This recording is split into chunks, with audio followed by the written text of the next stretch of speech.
Amen. We finished our last presentation by talking about the message given in October. It began with a message on Fatima and it ended with a message on the counterfeit. So we know that part of this message is designed to give us an understanding of what is happening within the papacy.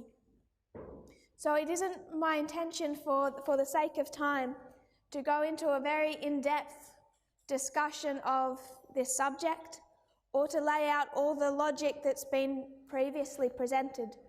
I suppose the key obstacle to that being time. But I want to just quickly revise the study of the counterfeit. If you have questions about that, we can point you in the direction of other presentations that may go into the subject with some more detail. But just as a way of introduction, we understand that there was a war in heaven, that this war was between Christ and Satan. That war spilled out onto this earth. And since that point in time, what type of war has this been? It's been a proxy war. And a proxy war is when two parties fight, but they fight through other agents. So the United States is fighting Russia, but they're not fighting. You have troops in Syria fighting. You have Assad's troops fighting against rebels. So you have USA and Russia. And the United States is arming rebels. Russia is arming Assad or the government, and it's the rebels and Assad that are fighting. Who's Assad? The president of Syria. I think they call him the president. So that the government or the president of Syria is, I'll cross off Assad and I'll just write Syria. So the government of Syria is fighting an internal civil war against these rebels. They're fighting each other. But behind the Syrian government is Russia that's arming them, supporting them. This war would have ended many years ago if they didn't have Russia continually resupplying them. Same for the rebels. The United States has propped them up, and you've had this ongoing war since 2011 between the rebels and the Syrian government. But this war is just a proxy war between two global superpowers. So you have this war in heaven, and it's between Christ and Satan. And what that war begins to look like, once it spills out onto this earth, is they're not engaging in hand-to-hand combat. Christ has a people, a church. Satan has a church. And then it's these two churches that are engaged in conflict. And Christ can supply us with our armour, with our shield, with our sword. He gives us all of the weapons we need, all of the protection we need, but he fights through his church. So this is the definition of a proxy war and how it spilled out of heaven and has been that type of war since Eden. So when we see this structure, we know that Christ has a church and Satan has a church. How many churches has Christ had since Eden? One church. One church from the very beginning all the way through.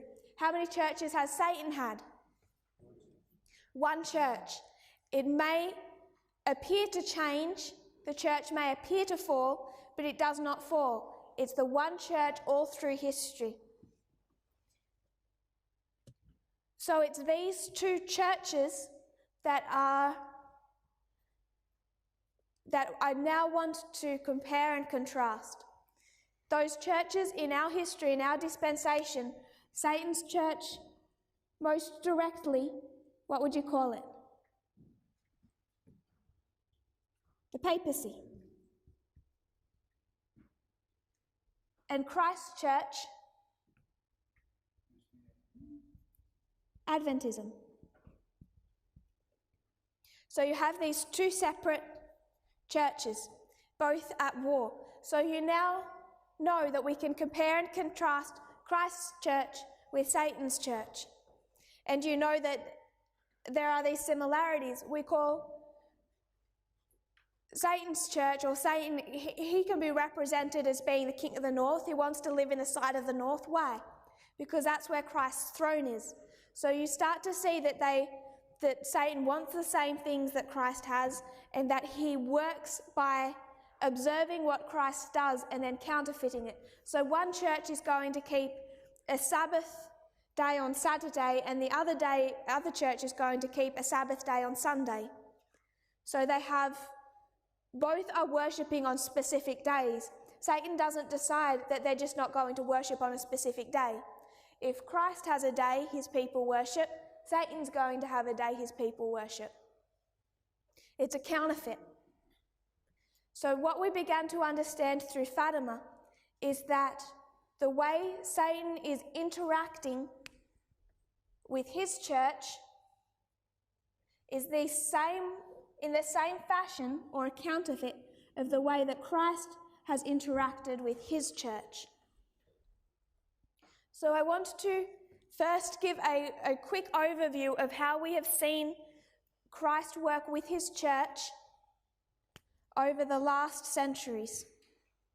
We know in 538 we can mark this, what happens to Christ's church in 538. You can see it go into captivity. You can see in its history a scattering time. And how long does that last for? 1,260 days or years, depending on how you're...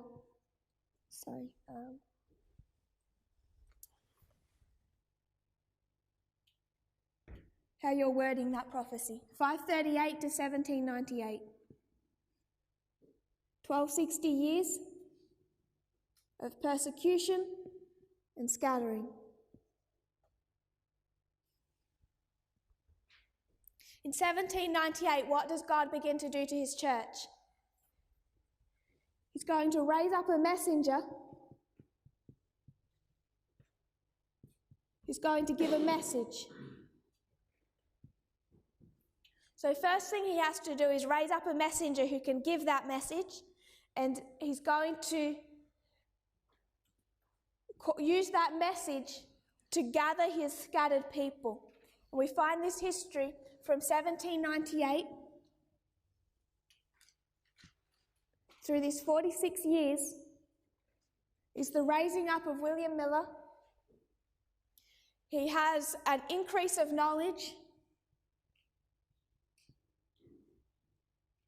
till 1818. It's formalised in 1833. And what is he saying? Christ is going to come around the time, he would first said 1843, but we know October 22, 1844. And what was October 1844 for the Millerites? It was a disappointment, the failure of their hopes. 1798, he raises up a messenger. That messenger in 1798, William Miller, is only a teenage boy at that time. He doesn't know his calling. He begins to study around 1816. 1818, he has his message. And he says in 1818, in about 25 years, Christ will come back.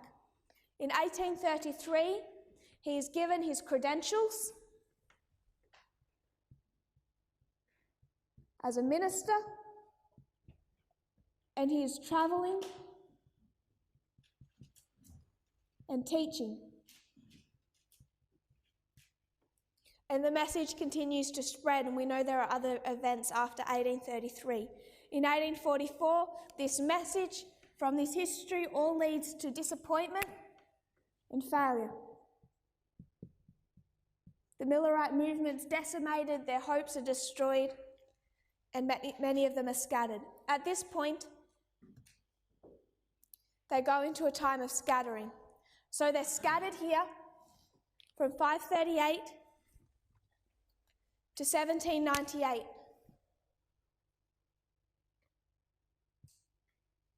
They're gathered for these 46 years.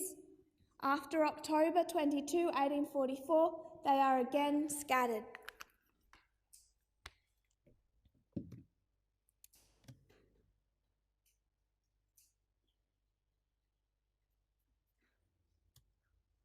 I want to quote from Ellen White in 1850.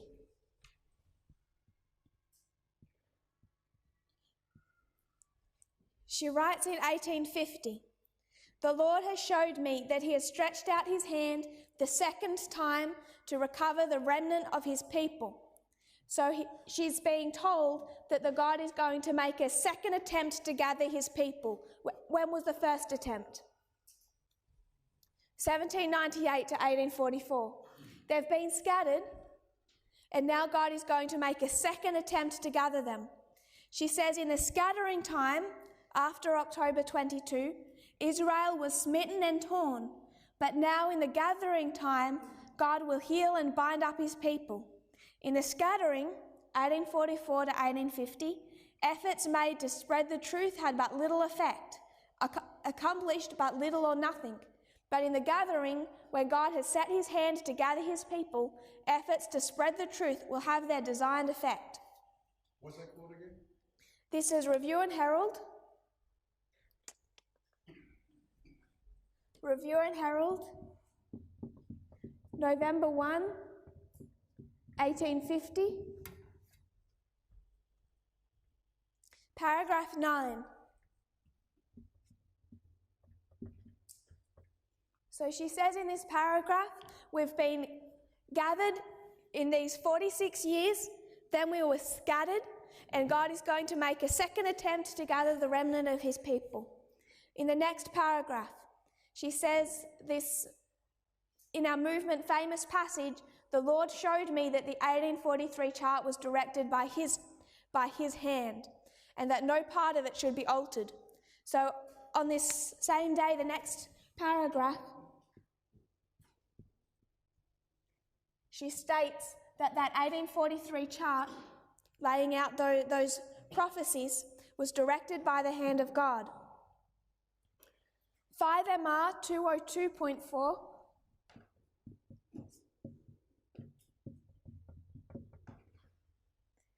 This is written on the same day. It's a letter to Brother and Sister Loveland, November 1, 1850, written on the same day. God showed me the necessity of getting out a chart. I saw it was needed, and that the truth made plain upon tables would affect much and would cause souls to come to the knowledge of the truth. So all of these quotes are from the same day. She gives her seal of approval to the 1843 chart. She writes that they must get out, she has been told that they were to put out the 1850 chart. She says this all in the context of God making a second attempt to gather up his people.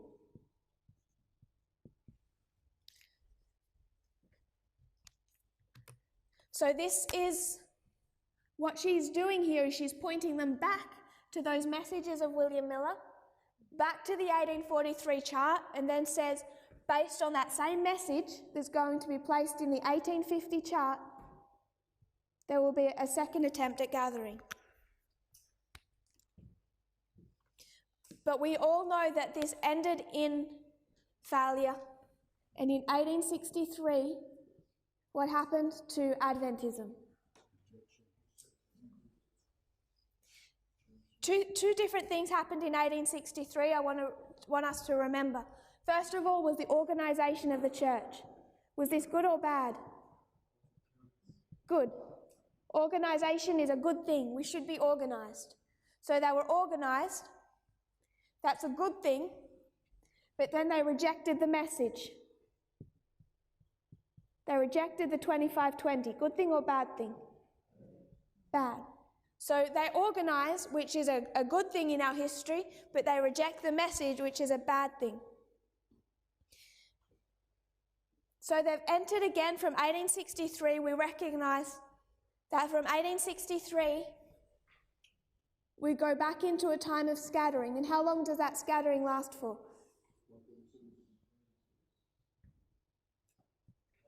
126 years. That's a 1260. This is a 126 or a tenth, taking us to 1989. So in this history of scattering, between 1863 and 1989, does God make another attempt to finish the work? Yes. This is the history of Jones and Wagner in 1888. So in 1888, you have the message of righteousness by faith, the message of Jones and Wagner. And there's an issue within the church. How does the church leadership respond to the message of Wagner? They reject it. You find that there's a division, a split within the church, where you find on one side Elder Butler, and on the other side, Wagner. And we can talk about A.T. Jones and other history. To keep it simple, I just want us to see Elder Butler and his opposition to the work of Wagner. In 1886, 2 years prior to 1888, Elder Butler writes a pamphlet as a direct attack against the message of righteousness by faith, and it's called the Pamphlet on Galatians. It's a longer name than that, but I'll keep it simple. Pamphlet on Galatians. And he's fighting against the message of righteousness by faith. Yes. So there's a book written by Butler opposing the work of Wagner. In 1888, we all know how that eventuates. And did that finish the work? No. The 126 is completed. We come to 1989, and now what's going to happen?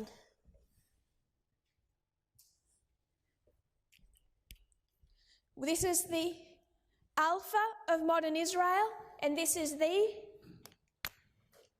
Omega of modern Israel. Now God gathers his people.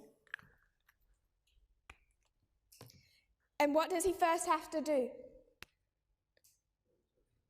Raise up a messenger. We find Elder Jeff raised up in 1989. The arrival of the first angel, the first angel's message.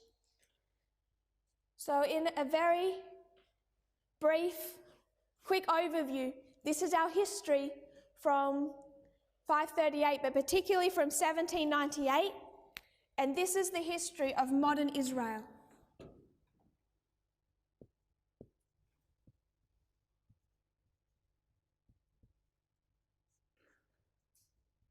Who else does God raise up in this time? You have William Miller given that message, but there's another prophet. I'm not going into the history of Snow and that further development. We're just looking at the development of the prediction.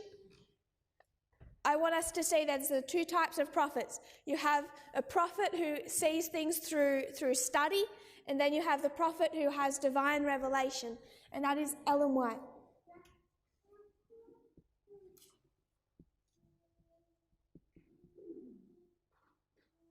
She's also raised up in that history, converted just prior to October 22, and does her work. So this is the history of the true. Now I want us to see, or be reminded, how this parallels with the history of the counterfeit. Why are God's people scattered? What causes God's people to be scattered? And let's change the word scattering to captivity. Why do God's people go into captivity? They reject the message. Another word for that would be rebellion. So God's people go into captivity because they rebel against their boss. And who takes them into captivity? The king of the north. So God's people go into captivity because of their rebellion against their master, and they are enslaved by the king of the north. So in 1798, what happens to Satan's church? In 1798, what happens to the papacy? They go into captivity. If they go into captivity, why did they go into captivity? Rebellion against who? Their boss. You have to compare and contrast the two situations. God's people go into captivity because they're rebelling against their boss, God, and they're enslaved by the king of the north. Satan's people go into captivity because they're rebelling against their boss. And who enslaved them? The king of the south. So when we look at it that way, we have to understand 1798 from this perspective, that once you have conducted a compare and contrast, that the reason the papacy went into captivity has to be because they rebelled against their boss. If you were to go to the Great Controversy, 439.2. Great Controversy 439.2. Now, I just want to highlight one point. In 1798, the papacy was abolished and the Pope made captive by the French army. The papal power received its deadly wound, and the prediction was fulfilled, he that leadeth into captivity shall go into captivity. So she says in 1798, the papacy is abolished, the Pope is made a captive. Great Controversy 306.1.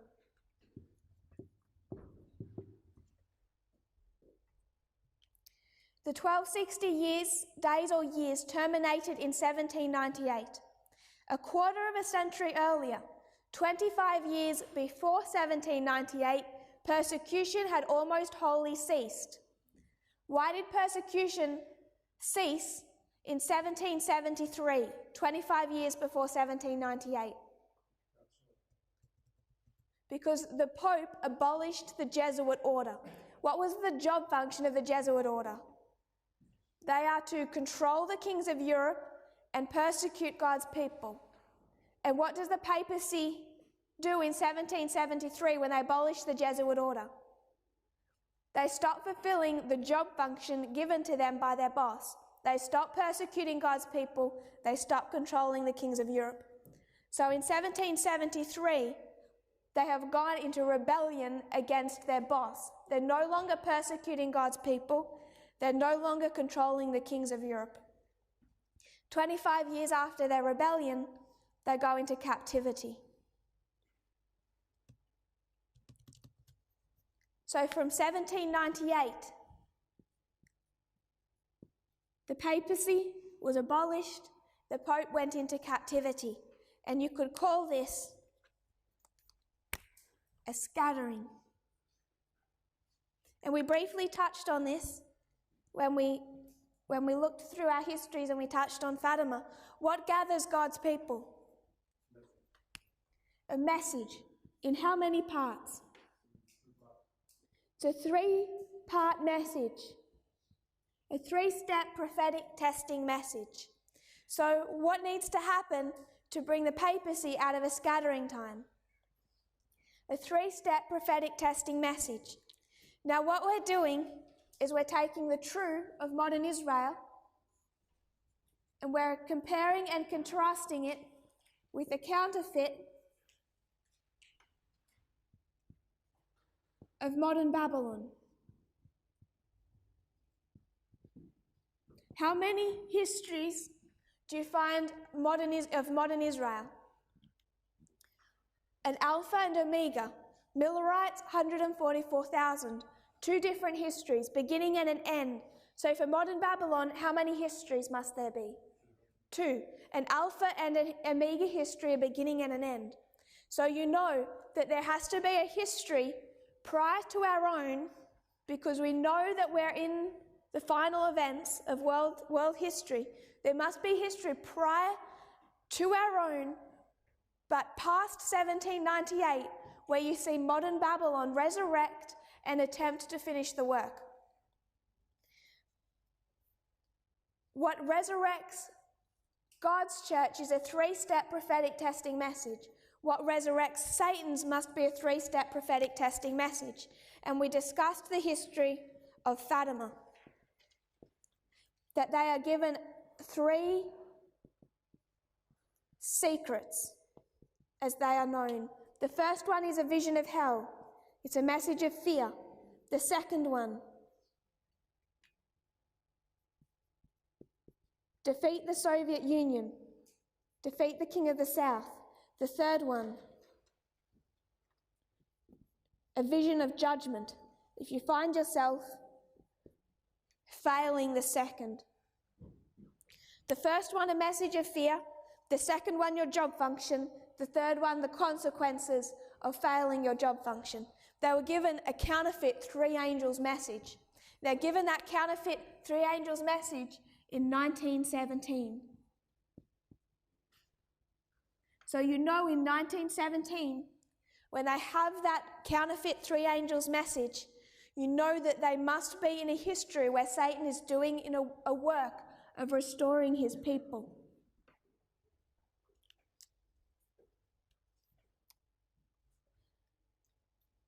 When God deals with his church, we said before, there's one church from the beginning all the way through to the end. What happens when the leadership is rebellious? The leadership is bypassed. In one sense, you can see it a couple of different ways. I want to argue that the church remains.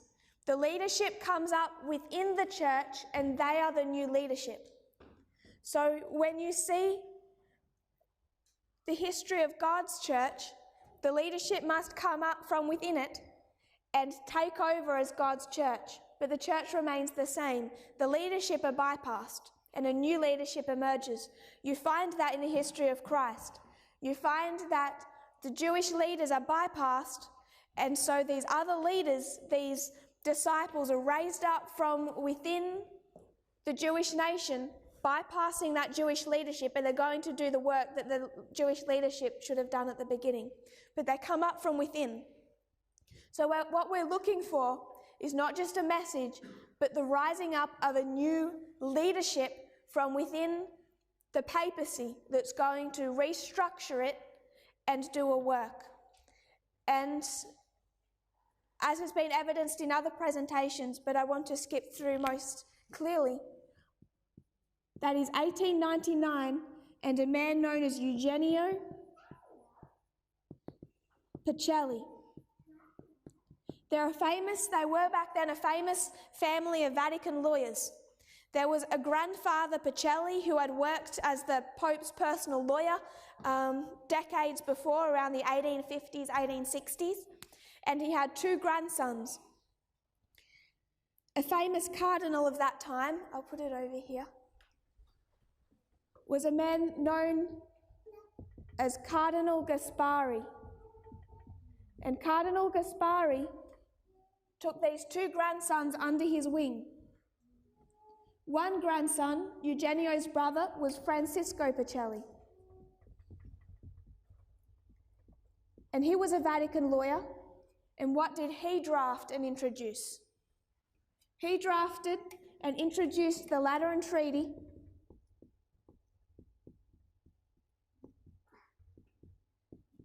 with Mussolini.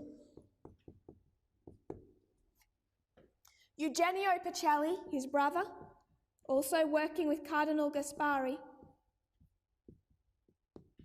worked on another document, the Code of Canon Law. What he began to do was restructure the Catholic Church from the inside, and he introduced that Code of Canon Law in the most rebellious Catholic country there was. The most rebellious Catholic country that he needed to force back under the control of the papacy was Germany. And he signed that code of canon law with Adolf Hitler. So one brother negotiates a document with Mussolini and one with Hitler, and between them they are able to restructure the Catholic Church, bring back their papal states, and bring back all of those independent pockets of Catholicism under one pyramid structure with the Pope at the very head. So that's 1929? The Lateran Treaty, 1929. So we're going to discuss Fatima, but it's not just the message of Fatima. There's a leadership being raised up from within. In 1899, Eugenio Pacelli is made a priest, and he begins to study Code of Canon Law. Canon law being the laws of the Catholic Church. He begins that study in 1899. He continues it under Cardinal Gaspari, and they rewrite church law for the entirety of the Catholic Church. He begins to have an agenda. As you see, World War I, World War II, he has quite a papal agenda. And you find that in May of 1917, after years of work, in May of 1917, they finish rewriting the Code of Canon Law.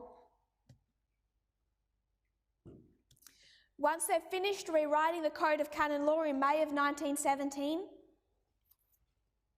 Pacelli is made a bishop.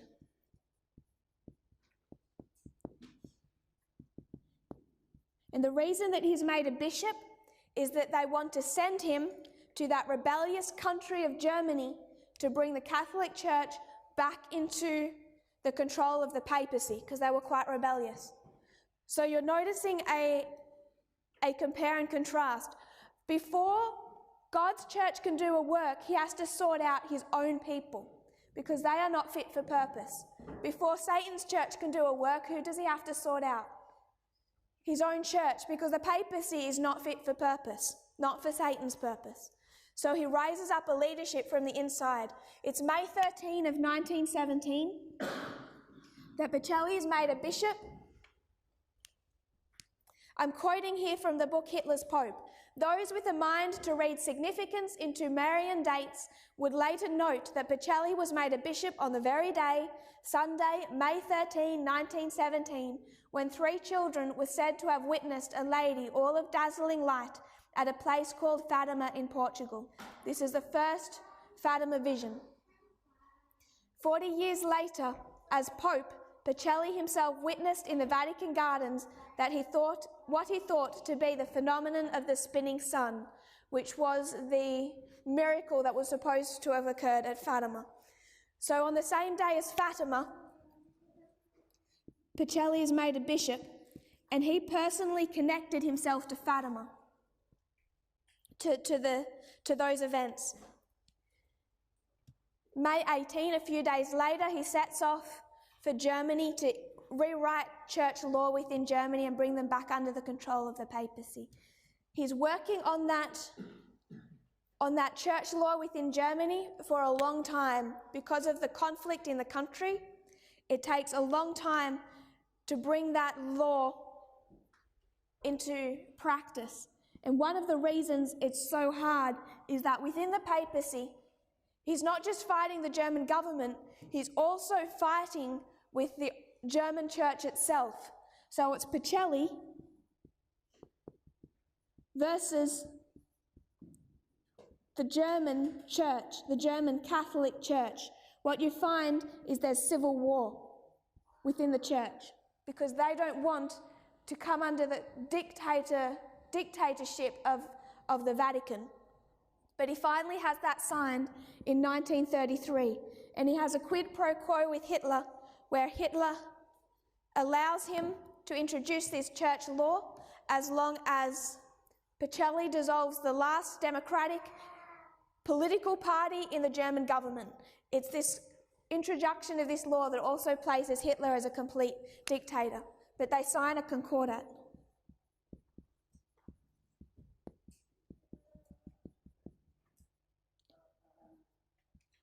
And you would think that he has Germany under control and the Catholic Church restructured, but he's also the first pope. He becomes, soon after this, he becomes Pope Pius XII, 1939. So this is the history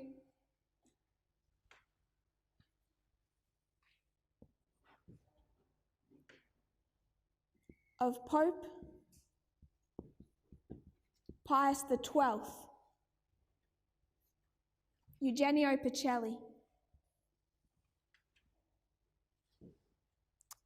And he has a plan that out of the chaos of World War II, either by supporting Hitler and defeating the Soviet Union or being neutral and acting as some type of mediator, that he's going to be able to really revive the Catholic Church as a political power over Europe. And he's hoping to do that through the history of World War II, so much so that ambassadors to the Vatican, particularly from Britain, are disgusted with him because they can see his attempts. And because he wants to be neutral or support Hitler, he's refusing to condemn the Holocaust or help the Jews within Rome. So he made quite some enemies in that history. His hopes in 1945 were dashed when Germany was defeated and communism swept across Eastern Europe all the way up to the very doorstep of Italy and almost took over Italy itself. There was a great disappointment. From Fatima forward, it was recognized by Franco in Spain, as well as these other dictators, Mussolini and Hitler, that their fight against communism really was under this, it was under the cult of Mary. It was Mary in this second secret that said to defeat the King of the South. So they used Mary throughout this history as a rallying call against communism. I'm just going to quote from Hitler's Pope. Pacelli's remarkable agenda was impelled, as we have seen, by an almost messianic conviction through 3 generations of the Pacelli family that the Church could survive and remain united in the modern world only by strengthening papal authority through the application of law. And that's what he put into effect from 1899 all the way through to his election as Pope, and then attempted to capitalize off.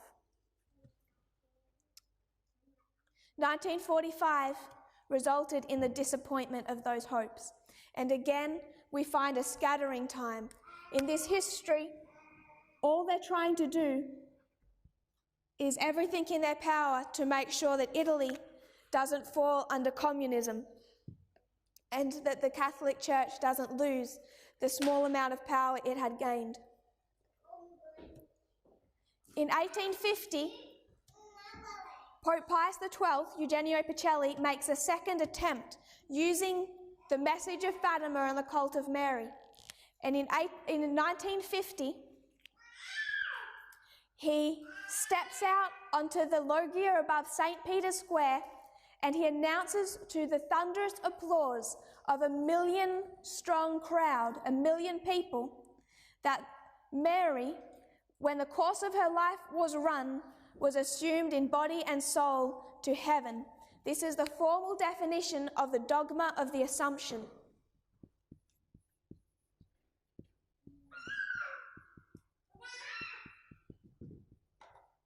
That Mary was assumed body and soul to heaven after her course in life was run. Quoting from Hitler's Pope, but there was a sense of militancy and defiance about the timing of Pope Pius XII's dogma. Pacelli's Marian fervour was confined and intensified at the time by, this is when he claims to have his mystical experience. And the reason that he's reviving the message of Mary and of Fatima is because he was using it as a rallying cry again against communism. The day he steps out to that 1 million strong crowd and announces the dogma of the Assumption was November 1, 1950.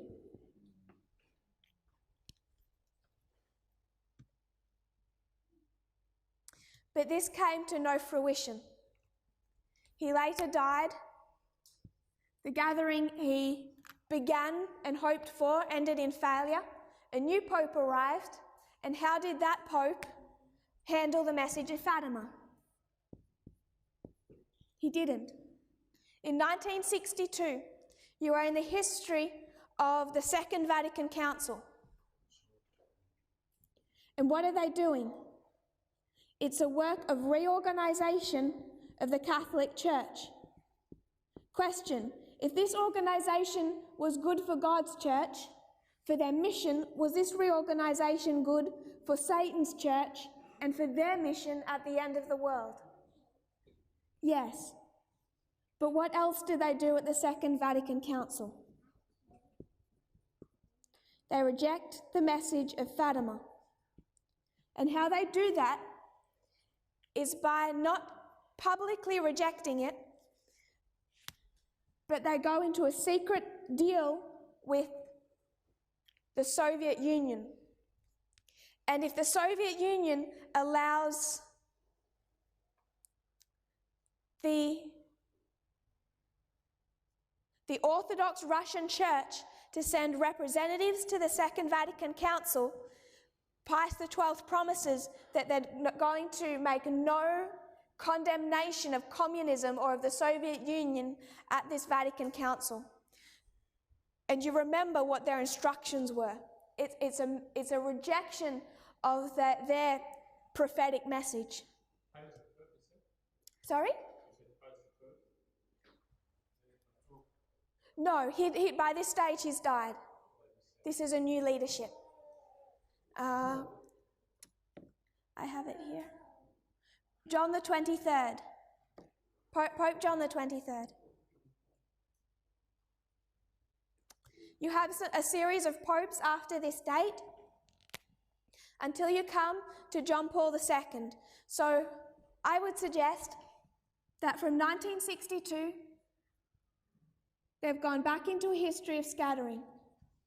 Now we know from our message, we know that we are in the final scenes of this earth's history and closer than perhaps we are aware to the Sunday law. So do you think that after 30 years of God working with his church and building us up, that Satan hasn't already begun to prepare his own church for that same crisis? You know that he has already begun that work. The only question of when did he step up and start counterfeiting and preparing the papacy for the end of world history, for the final conflict.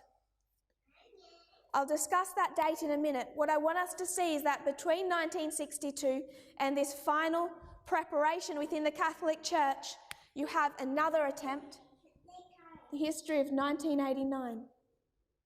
And in this history, you have another Pope, John Paul II.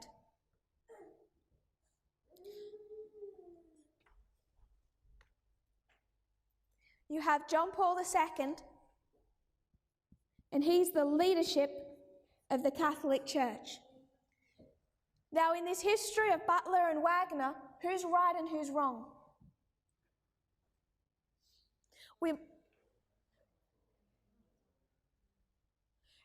According to Ellen White's comments of that history, she says neither of them have all the light on the issue. If neither of them have all the light, what does that mean they have? Some of the light. So you could say that Butler has some light and Wagner has some light. She says neither of them have all the light on the issue. This is where we start entering into the topic of half right, half wrong. So in this history of 1989, John Paul II is trying to do a good work for their church. And what is that good work? He wants to defeat the King of the South. He wants to defeat the Soviet Union. But within the Catholic Church, what do you have? Civil war. Because who is fighting against him? Who is he ideologically opposed to? The Jesuits. This is a history, this 1989 history is a history of civil war within the Catholic Church to a scale that I don't think we're fully aware of. It was John Paul II against the Jesuits, and they were strongly opposed to each other. So much so that in the history of 1987, a close associate of John Paul II, a man known as Malachi Martin, wrote a book defending John Paul II titled The Jesuits and the Betrayal of the Roman Catholic Church.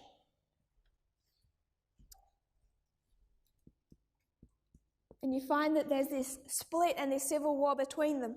So John Paul II, he's trying to do the right work in defeating the Soviet Union, but he's fighting against the Jesuits. And I would suggest that he's half right.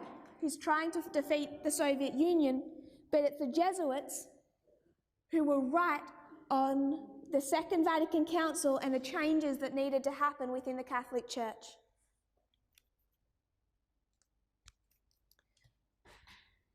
So we've flown through this history.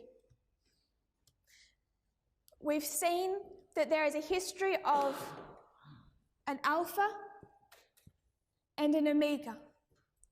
This being the alpha, this being the omega.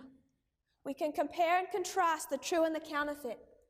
God's people go into apostasy and they're scattered. God attempts to regather them through a 3-step prophetic testing message, but he's going to raise up a messenger, William Miller, who's going to have an increase of knowledge on that message. The message in its capsule form is known in 1818, it's formalised in 1833, but it all leads to a disappointment and a failure on October 22, 1844. In that history, he's also raising up a prophetess who has visions. She's instructed by God, not through just a study of the word, but directly. The counterfeit. They go into apostasy in 1773. They abolish the Jesuit order. Soon after, they're scattered. Satan needs to regather his church. He's going to do that through a 3-step prophetic testing message. He needs to raise up a new leadership within that church who are going to listen to his voice. He begins that with Eugenio Pacelli, who's made a priest in 1899, begins to study the Code of Canon Law, and May of 1917 completes this church law that's going to restructure the Catholic Church under the leadership of Rome. This causes civil war within Protestantism that leads to a new leadership. The church doesn't change. This leads to a civil war within the papacy. A new leadership emerges, but the church essentially doesn't change. 1933, it's formalised. He becomes Pope Pius XII. 1945, disappointment and failure.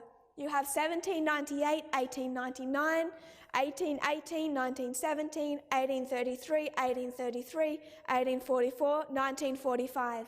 Like any counterfeit, trying to be perfect, not succeeding to be perfect. Again, they're scattered. Now it's just a struggle to keep communism from your doorstep. November 1, 1850, Ellen White announces that there is a new gathering, and she reminds them of the message in this history in the 1843 chart. November 1, 1950, Pius XII attempts a new gathering, and he's reminding them of the message of Mary, of Fatima, the dogma of the Assumption. This attempt of a gathering by bringing them back to the old paths is a failure. And in 1863, Adventism organises, rejects the prophetic message. 1962, the Catholic Church reorganises, rejects their prophetic message. You have this second attempt to finish the work. In 1888, you have Butler and Wagner. Again, there's a civil war within the church, just like there is back here. With Butler and Wagner, neither had all the light on the issue. They're unable to complete the work. In 1989, it's John Paul II versus the Jesuits. John Paul II does defeat the Soviet Union, but he does not take over Eastern Europe and make it the Catholic stronghold that he wanted it to be. He also does not continue to have influence within the American government. Even on that level, he fails. So you see that this history failed, just as did this history. So again, from 1989, God is working to raise up a leadership within Adventism that's going to be prepared for the final events of world history and finish the work. Satan isn't going to give God much of a head start. It's been 30 years. So you know that the Catholic Church today, it is in a state of civil war. It's in a state of civil war because there's a new leadership that's overthrowing the old order and is preparing them for the final scenes of world history.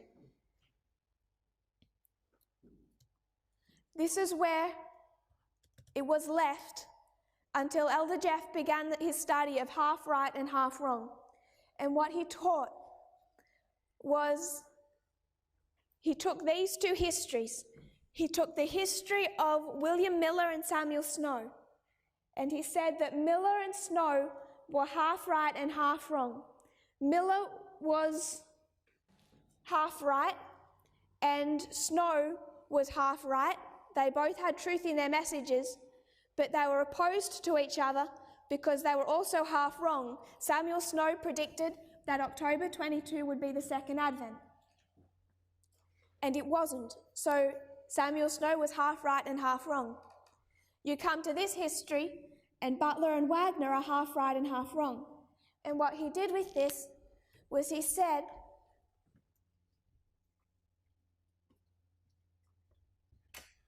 that you have these other histories, two other histories. It's Miller and Snow, and it's Butler and Wagner. And he lined that up with himself and Elder Parminder in the history of 2012 and the rejection of time. He said that Miller and Snow were half right and half wrong. Butler and Snow were half right, half wrong. And therefore, in this dispensation, he was half right and half wrong, and Elder Parminder was half right and half wrong. This is the dispensation of 2012 to the dispensation of 9/11. I'll rub out these quotes. We talked about our 4 dispensations.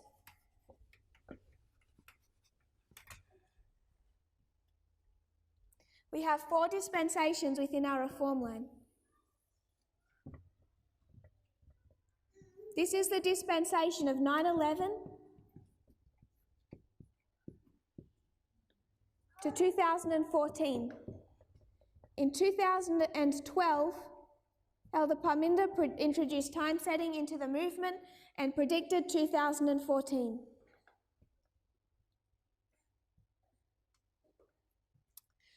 When that prediction was made, Elder Jeff rejected the message of time setting.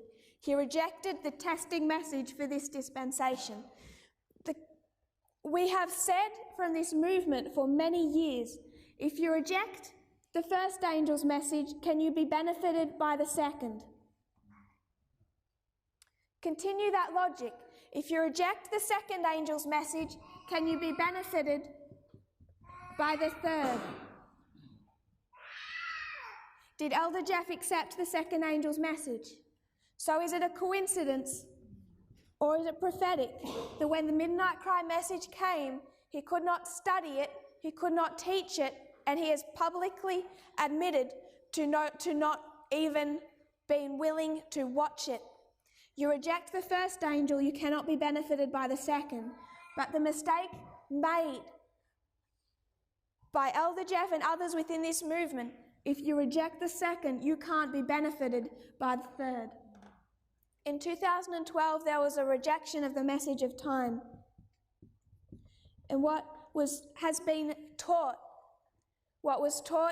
earlier in this year in April is that he was justified to reject time in this history because Elder Parminder predicted 2014 to be Sunday law, and it's Sunday law on a fractal, but it's still Sunday law. So he has a logic to try and say that it's half wrong because it's a fractal Sunday law, not the Sunday law of Daniel 11:41. That's his logic. And his excuse for making that claim is that Miller and Snow were half right and half wrong, and Butler and Wagner were half right and half wrong. And he's saying that there's these three histories. The problem is that if you do that, Miller and Snow were meant to be the message of Snow was meant to be the midnight cry that finished the work. Wagner, that was meant to be the loud cry that finished the work. So he shouldn't be making this 2012, he should be making this 2018. And now you know why he has no problem saying that the midnight cry of 2018 was half right and half wrong. The problem identified with this logic in the last 30 seconds we have is that what two histories is he using? The problem is that 1945 for the papacy was a history of disappointment and failure. But when you cut and overlay your lines, what is 1945? What is 1945 in the Amiga of modern Babylon? Not in the Alpha history. 1945 lines up with Panium. 1945 is disappointment and failure because Pope Pius XII had mistakes in his message. Panium, for the papacy, the defeat of the King of the South, is that disappointment and failure for the King of the North? No. So the problem identified with this is that he's using these two histories, the history of Miller and Snow, the history of Butler and Wagner, and the issue that he's facing is he's using two histories of failure. If this work had come to completion, would you have any history today with an Elder Jeff and an Elder Parminder? No, it wouldn't exist. Because the only reason you have an Omega history is the fact that the Alpha history ended in failure. You can't take a history of failure, connect it with a history of failure, and make application in a history of success. And we are not in a history of failure. If you were to go to the history of ancient Israel, they came out of Egypt under Moses. They came out of Babylon. First the captivity to Egypt that God brought them out of, then the captivity to Babylon that God brought them out of, and at the end, this is the Alpha, this is the Omega, they're in captivity to Rome. And God has to bring them out of captivity to Rome, beginning and the end. But in this history, the history of Moses, in our Alpha history, did they complete the work? No, they failed. There was failure here on the part of the Israelites. They came out of Babylon and they just became Pharisees. They didn't complete the work. When God brought them out of captivity for Rome, which looked different to what they expected, it was a history of success. When you come down to our history, and you see the history of the Millerites, and you see the history of 1888, you're dealing with two histories that ended in failure. And we know the Omega history of the 144,000 ends in success. 1945 teaches us that when you line it up with Panium, you can't say there's going to be a defeat of the King of the North here. In 1945, the King of the North, Germany, was defeated. Panium, the King of the North, is not defeated. What is failure for the king of the north here is success for the king of the north here. Failure in an alpha history is success in an omega history. Failure in the history of Moses, you bring that to the history of Christ, and was a message of Christ to the disciples half right and half wrong. No, it was perfect because the history of Christ was a history of success. That's a quick overview of half right and half wrong. Understanding failure and success, the history of Pyrrhus gives us a whole second witness to show how there are histories of failure and histories of success. And you cannot use the mistake of a failure and project that into a history of success. What did happen was the rejection of the second angel. And if you reject the second, you will not be able to receive the third. Where over time, this is the counterfeit laid out fairly quickly. When we come back tomorrow, the purpose of our studies, really what I want to bring us to, is to discuss this movement within the Catholic Church, our current counterfeit movement. Right now within Adventism, there's a movement coming up, this movement. The leadership of Adventism has been passed by.